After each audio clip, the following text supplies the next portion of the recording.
À quoi bon reculer devant la mort si vous ne pouvez pas vous y soustraire? Vous en avez vu qui se sont bien trouvés de mourir, échappant ainsi à de grandes misères.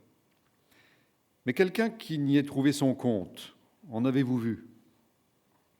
C'est vraiment d'une grande sottise que de condamner une chose que vous n'avez pas éprouvée, ni par vous-même, ni par l'entremise d'un autre.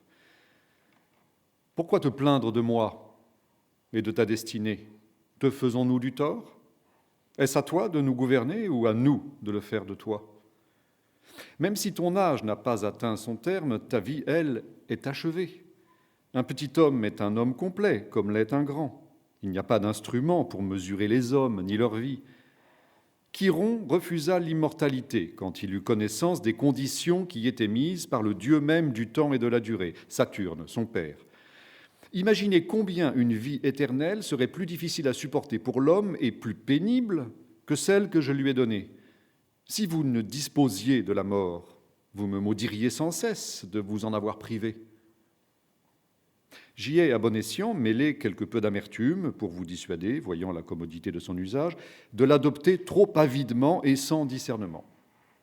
Pour vous maintenir dans cette modération que j'attends de vous, ne pas fuir la vie, ne pas reculer devant la mort, j'ai tempéré l'une et l'autre entre douceur et aigreur. J'ai enseigné à Thalès, le premier de vos sages, que vivre et mourir étaient équivalents. C'est pour cela qu'à celui qui lui demanda « Pourquoi donc il ne mourrait pas ?», il répondit très sagement « Parce que ça n'en a pas de sens ». L'eau, la terre, l'air, le feu et les autres éléments qui forment mon édifice ne sont pas plus les instruments de ta vie que ceux de ta mort. Pourquoi craindre ton dernier jour? Il ne donne pas plus de sens à ta mort que chacun des autres. Ce n'est pas le dernier pas fait qui cause la lassitude. Il la révèle seulement. Tous les jours mènent à la mort. Le dernier y parvient. Voilà les bons conseils de notre mère la nature.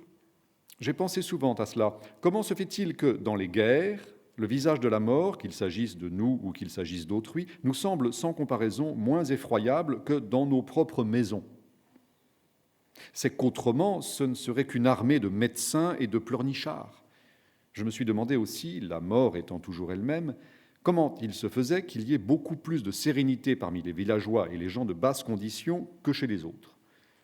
Je crois en vérité que ce sont les mines que nous prenons et les cérémonies effroyables dont nous l'entourons qui nous font plus de peur qu'elles-mêmes.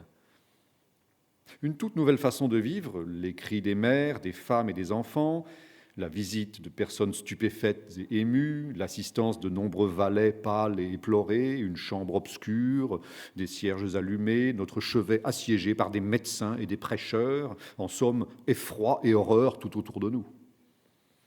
Nous voilà déjà ensevelis et enterrés. Les enfants ont peur même de leurs amis quand ils les voient masqués. De même pour nous. Il faut ôter le masque, aussi bien des choses que des personnes. Quand il sera ôté, nous ne trouverons dessous que cette même mort par laquelle un valet ou une simple chambrière passèrent dernièrement sans peur. Heureuse la mort qui ne laisse le temps d'un tel appareillage.